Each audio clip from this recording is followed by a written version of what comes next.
خديجة ثم سودة ثم عائشة رضي الله عنها ثم حفصة ثم زينب بنت خزيمة ثم هند بنت أمية وأم سلمة ثم زينب بنت جحش رضي الله عنهن ثم جويرية بنت الحارث ثم رملة بنت أبي سفيان ثم صفية بنت حيي بن أخطب وآخرهن ميمونة رضي الله عنها. صفية رضي الله عنها تزوجها النبي صلى الله عليه وسلم بعد أن وضعت الحرب أوزارها من غزوة خيبر. روى الإمام البخاري ومسلم في صحيحيهما وغيرهما عن أنس بن مالك رضي الله عنه أنهم لما فتحوا خيبر كان في السبي صفية بنت حيي بن أخطب رضي الله عنه، فذكر لرسول الله صلى الله عليه وسلم جمالها أنها كانت جميلة، فاصطفاها رسول الله صلى الله عليه وسلم لنفسه.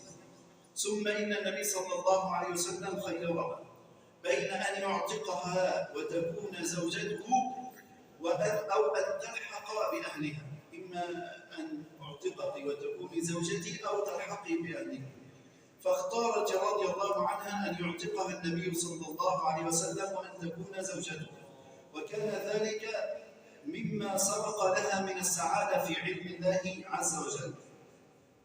فدفعها النبي صلى الله عليه وسلم بعد أن اختارت أن تكون زوجة له، دفعها إلى أم سليم أم أنس رضي الله عنه تصنعها له وتهيئها. قال أنس: ثم خرج صلى الله عليه وسلم من خيبر وجعلها في ظهره، جعل صفية في ظهره حتى إذا بلغنا سد الصهباء، وسد الصهباء هو مكان قريب من مدينة رسول الله صلى الله عليه وسلم. قال: حتى إذا بلغنا سد الصهباء ضرب عليها رسول الله صلى الله عليه وسلم القبة وبنى بها، يعني الخيمة ضربها النبي صلى الله عليه وسلم لصفية وبنى بها. ورأى رسول الله صلى الله عليه وسلم بعيني صفية خضرة، رأى في عينها خضرة، فقال: يا صفية ما هذه الخضرة؟ فقالت رضي الله عنها: يا رسول الله كان رأسي في حجر ابن أبي الحقيق. ابن أبي الحقيق هو زوجها الأول. قالت: كان رأسي في حجر ابن أبي الحقيق وأنا نائمة، فرأيت كأن قمرا وقع في حجري، وهي نائمة رأت في المنام أن قمرا وقع في حجرها. قالت: فأخبرته، يعني أخبرت ابن أبي الحقيق بهذا المنام. قالت: فأخبرته بذلك فلطمني ومن ذلك اخضرار عيني.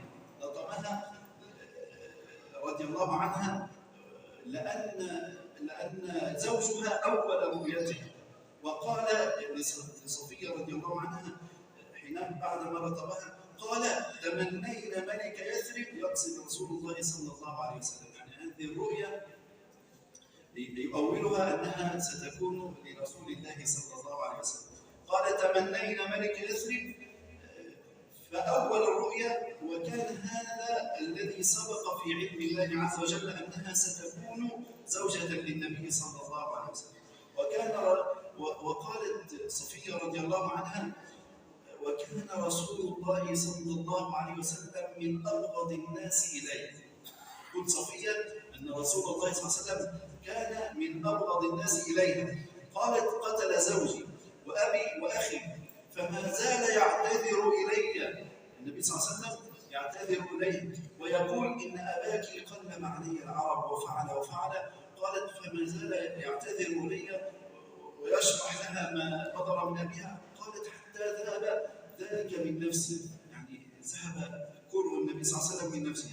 قالت: وخيرها صلى الله عليه وسلم، قال أنس: وخيرها صلى الله عليه وسلم بين أن يعتقها وتكون زوجته أو أن تلحق بأهلها، فاختارت أن يعتقها وتكون زوجته. فلما أصبح صلى الله عليه وسلم صنع الوليمة لعرس النبي صلى الله عليه وسلم، صنع وليمة لصفية. ونحن حينما نسمع الوليمة نظن أنها وليمة، ولكن انظروا إلى وليمة رسول الله صلى الله عليه وسلم. روى الإمام البخاري ومسلم في صحيحيهما عن أنس رضي الله عنه قال: لما أصبح رسول الله صلى الله عليه وسلم في ليلة صفية قال: من كان عنده فضل زاد فليأتنا به. وبسط صلى الله عليه وسلم نطعا، النطع هو قطعة من الجلد، فجعل الرجل يأتي بالتمر، والرجل يأتي ويجيء بالسمن، والرجل يجيء بالسويق الدقيق يعني. قال أنس: فدعوت المسلمين إلى وليمته صلى الله عليه وسلم، وما كان فيها من خبز ولا لحم، يعني لم يكن فيها خبز ولا لحم. قال: ما كان فيها إلا أن أمر رسول الله صلى الله عليه وسلم بلالا بالأنطع، يعني قطع الجلد، فبسطت فألقى عليها صلى الله عليه وسلم التمر والأقط الشعير يعني والسم، فجعلوا يأكلون من ذلك الحيس. والحيس هو حينما يخلط الدقيق بالتمر والسم هكذا يسمى الحيس.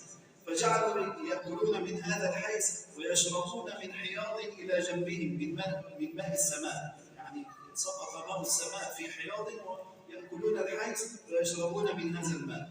فكانت هذه وليمة رسول الله صلى الله عليه وسلم على صفيه كما قال أنس.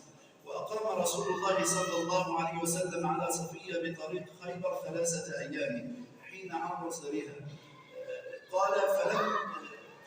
فقال المسلمون، يعني المسلمون الآن متحيرون، هل هي زوجته أم مما ملكت يمينه؟ فقال المسلمون: إحدى أمهات المسلمين أو ما ملكت يمينه. قالوا: إن حجبها عنا فهي من أمهات المؤمنين، وإن لم يحجبها فمما ملكت يمينه. قال: فلما ارتحل صلى الله عليه وسلم جعل صفية خلفه ومد الحجاب بينها وبين الناس. قال أنس: فرأيت رسول الله صلى الله عليه وسلم يحولها وراءه بعباءة، يعني يخبيها خلفه بعباءة، يحولها أن يجعل لها حوية وراءه تركب عليها، يجعل لها حوية تركب عليها. والحوية هو كساء يحشى بالليف ويحشى بغيره ويدار حول زنام البعير، وهي من مراكب النساء، يعني مكان يصنع يركب فيه النساء إذا ركبن على البعير، ويكون هذا المكان أستر لهن. قال أنس رضي الله عنه: فرأيت رسول الله صلى الله عليه وسلم يحولها وراءه بعباءة ثم يجلس صلى الله عليه وسلم عند البعير. النبي صلى الله عليه وسلم يجلس عند البعير فيضع ركبته الشريفة صلى الله عليه وسلم، فتضع صفية رضي الله عنها رجلها على ركبته الشريفة صلى الله عليه وسلم حتى تركب، فقعدت على عجز البعير، يعني على مؤخرة البعير، فعرفوا أنه صلى الله عليه وسلم قد تزوجها وأنها إحدى أمهات المؤمنين. قال أنس: فانطلقنا نسير إلى المدينة حتى إذا رأينا جذور المدينة، يعني معالم المدينة وجدرانها، هششنا إليها، يعني نشطوا واشتاقوا إلى المدينة، فجعلوا يسرعون إلى المدينة فرحين. قال: وانبعثت نفوسهم إلى المدينة. قال: فرفعنا مطايانا إليها، يعني يرفعون المطايا هكذا يسرعون الإبل. ورفع رسول الله صلى الله عليه وسلم مطيته، يعني أسرع النبي صلى الله عليه وسلم أيضا، وهش النبي صلى الله عليه وسلم أيضا إلى المدينة. قال: فعثرت ناقته العنباء فصرح رسول الله صلى الله عليه وسلم، يعني سقط النبي صلى الله عليه وسلم من على الناقة وسقطت المرأة. قال: فليس أحد من الناس ينظر إليه ولا إليها، يعني لا ينظرون إلى النبي صلى الله عليه وسلم ولا إلى صفية رضي الله عنها، لأنها من أمهات المؤمنين، فيخشون أن يظهر منها شيء، فلذلك ليس أحد ينظر إليه. قال: فاقتحم أبو طلحة عن ناقته، يعني نزل أبو طلحة عن ناقته، فأتى رسول الله صلى الله عليه وسلم فقال: يا نبي الله، جعلني الله فداءك، هل أصابك من شيء؟ فقال صلى الله عليه وسلم: لا، ولكن عليك بالمرأة فإنها أمكم. قال: فألقى أبو طلحة رضي الله عنه بثوبه على وجهه حتى لا ينظر إلى أم المؤمنين صفية، فألقى بثوبه على وجهه فقصدها فقصد قصدها يعني ذهب إليها فألقى عليها ثوبه ليسترها رضي الله عنها، فقامت هي قامت بنفسها. قال أنس: واكتنفنا رسول الله صلى الله عليه وسلم فأتيناه فقال صلى الله عليه وسلم: لم نضر، يعني لم يصبنا ضرر. يريد النبي صلى الله عليه وسلم أن يذهب ما في نفوسهم من قلق عليه صلى الله عليه وسلم. قال أنس: وأزواج النبي صلى الله عليه وسلم ينظرن، يعني ينظرن حينما سقط النبي صلى الله عليه وسلم وسقطت صفية. قال: وأزواج النبي صلى الله عليه وسلم ينظرن، فقلنا: أبعد الله اليهودية وفعل، يعني جعلوا يلومونها ويدعون عليه. أبعد الله اليهودية وفعل بها يعني. وهذا شيء تبعث عليه الغيرة، لأنها آخرهن، يعني آخر أزواجه ما زال النبي صلى الله عليه وسلم متزوجها حديثا، وهي الطارئة عليهن، هي التي أتت عليهن. وكان النبي صلى الله عليه وسلم يعذرهن في ذلك، يعني في الغيرة التي هي جبلة في أنفسهم، ولذلك لم يعاتبهن صلى الله عليه وسلم ولم يعاقبهن على ما قلنا، ولكنه مع ذلك صلى الله عليه وسلم كان بين الحين والحين يشد لجام هذه الغيرة، يعني لا يدعها على الإطلاق، يعني يشد لجام تارة ويلقي تارة صلى الله عليه وسلم. روى الإمام أحمد وأبو داود والنسائي عن عائشة رضي الله عنها قالت: ما رأيت صانعة طعام كصفية، يعني صفية بنت حيي زوجة النبي صلى الله عليه وسلم كانت يعني ماهرة في صنع الطعام. قالت: أهدت إلى رسول الله صلى الله عليه وسلم إناء فيه طعام. قالت: فما تمالكت نفسي. عائشة رضي الله عنها لما رأت أن صفية ترسل طعاما إلى النبي صلى الله عليه وسلم في ليلة عائشة وفي بيت عائشة، قالت: فما تمالكت نفسي، يعني كأنها تقول يعني أنا لا أستطيع أن أطعم النبي صلى الله عليه وسلم حتى ترسلي أنت طعاما له في نوبتي وفي ليلتي. قالت: فما تمالكت نفسي فكسرته، يعني كسرت الإناء الذي فيه الطعام.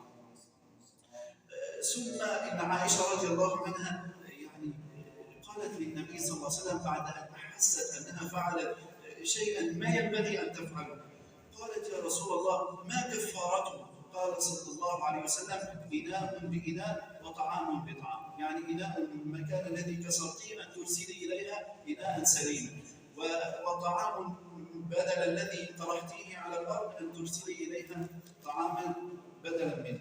وروى الإمام أحمد والترمذي عن أنس رضي الله عنه قال: بلغ صفية رضي الله عنها أن حفصة رضي الله عنها قالت: ابنة اليهودي، يعني تعير صفية، وحفصة تقول عليها ابنة اليهودي. فبكت صفية رضي الله عنها بكاء شديدا، فدخل النبي صلى الله عليه وسلم فوجدها تبكي. قال النبي صلى الله عليه وسلم لصفية: ما شأنك؟ قالت لي حفصة: إني ابنة اليهودي. فقال صلى الله عليه وسلم: إنك ابنة نبي، وعمك نبي، وإنك لزوجة نبي، فعلى ما تفتخر عليك. وذكروا أن صفية رضي الله عنها هي من نسل هارون عليه السلام، وعمها نبي لأن عمها موسى عليه السلام، وهي زوجة نبينا صلى الله عليه وسلم. قال: فعلى ما تفتخر عليك. ثم قال صلى الله عليه وسلم لحفصة: اتق الله يا حفصة. فكان صلى الله عليه وسلم كما قلت لكم بين الحين والحين يشد لجام الغيرة ولا يتركها هكذا. وأحيانا كان صلى الله عليه وسلم يتركها ويعذر الأزواج، لأنه صلى الله عليه وسلم يعلم أنها جبلة وأن النفوس تبعث على الغير. قال أنس: ثم أصلح لهن أبو طلحة مركبهما، يعني أصلح أبو طلحة مركب النبي صلى الله عليه وسلم وصفية، ثم ركب. قال أنس رضي الله عنه: فسرنا حتى أشرفنا على المدينة، فنظر صلى الله عليه وسلم إلى جبل أحد، فقال صلى الله عليه وسلم: إن أحدا هذا جبل يحبنا ونحبه. ثم أشار صلى الله عليه وسلم إلى المدينة وقال: اللهم إني أحرم ما بين لابتيها، يعني ما بين حرتيها. وقلنا فيما مضى أن المدينة تقع بين حرتين، حرة واقم وحرة الوبر. قال صلى الله عليه وسلم: اللهم إني أحرم ما بين لابتيها، يعني يحرم حدود المدينة، يجعلها حرما، بمثل ما حرم إبراهيم عليه السلام مكة، أن يقطع عضدها أو يقتل صيدها. اللهم بارك لهم في مكيالهم، وبارك لهم في صاعهم، وبارك لهم في مرورهم. اللهم اجعل في المدينة ضعفي ما جعلت في مكة من البركة. وهذا واقع. الذي يذهب إلى المدينة حينما يخرج منها يجد أنه يحتاج إلى ضعفي ما كان يحتاج إليه في المدينة من طعام أو غير ذلك، للبركة التي توجد في مدينة رسول الله صلى الله عليه وسلم. قال أنس رضي الله عنه: حتى إذا كنا بظهر المدينة قال جعل النبي صلى الله عليه وسلم يقول: آيبون تائبون عابدون لربنا حامدون. قال: فلم يزل يقولها صلى الله عليه وسلم حتى دخل المدينة. فلما فرغ رسول الله صلى الله عليه وسلم من خيبر قدم عليه ابن عمه جعفر بن أبي طالب وأصحابه من مهاجرة الحبشة، وهذا ما نتحدث عنه إن شاء الله تبارك وتعالى في لقائنا القادم. اللهم اغفر لنا ذنوبنا وإسرافنا في أمرنا، وثبت أقدامنا، وانصرنا على القوم الكافرين. اللهم اجعل الحياة زيادة لنا في كل خير، واجعل الموت راحة لنا من كل شر. متعنا اللهم بأسماعنا وأبصارنا وقواتنا أبدا ما أحييتنا، واجعله الوارث منا، واجعل ثأرنا على من ظلمنا، وانصرنا على من عادانا. اللهم انصر الإسلام وعز المسلمين. اللهم أبرم لدينك أبرجا يعز فيه أهل طاعتك ويهدى فيه أهل معصيتك، ويؤمر فيه بالمعروف وينهى فيه عن المنكر ويقف فيه عند حلوله. اللهم اجعل مصر أمنا أمانا سخاء رخاء، وفلسطين ولبنان وسوريا وليبيا والسودان وسائر بلاد المسلمين. اللهم قنا شر الفتن ما ظهر منها وما بطن. اللهم احفظ بلاد المسلمين. اللهم إنا نسألك أن تكون للمستضعفين من المؤمنين في فلسطين. اللهم أنجِ المستضعفين من المؤمنين في غزة. اللهم كن لهم ناصرا ومؤيدا ومعينا. اللهم اجعلهم في كنفك وأمانك. اللهم اجعلهم في رحمتك وحفظك يا أرحم الراحمين. اللهم انصرهم على عدوك وعدوهم. اللهم اجبر وطأتك على اليهود المغتصبين. اللهم عليك بهم فإنهم لا يعجزونك. اللهم شتت جمعهم وفرق كلمتهم، واجعل دائرة السوء عليهم. اللهم إنا نسألك أن تجعل كيدهم في نحورهم، وأن تجعل تدبيرهم تدميرا. اللهم يا منزل الكتاب، يا سريع الحساب، يا هازم الأحزاب، اهزم أحزاب الصهاينة ومن عاونهم. اللهم اهزمهم وزلزلهم. اللهم إنا نسألك أن ترحم والدينا كما ربيانا صغارا. اللهم من كان منهم ميتا فاجعل قبره روضة من رياض الجنة، وافسح له في قبره مد بصره، وافرج له من فراش الجنة وأتيه بريح الجنة. ومن كان منهم حيا فارزقه الصحة والعافية وحسن الخاتمة، وإيانا وجميع المسلمين. آمين آمين آمين. والحمد لله رب العالمين. وجزاكم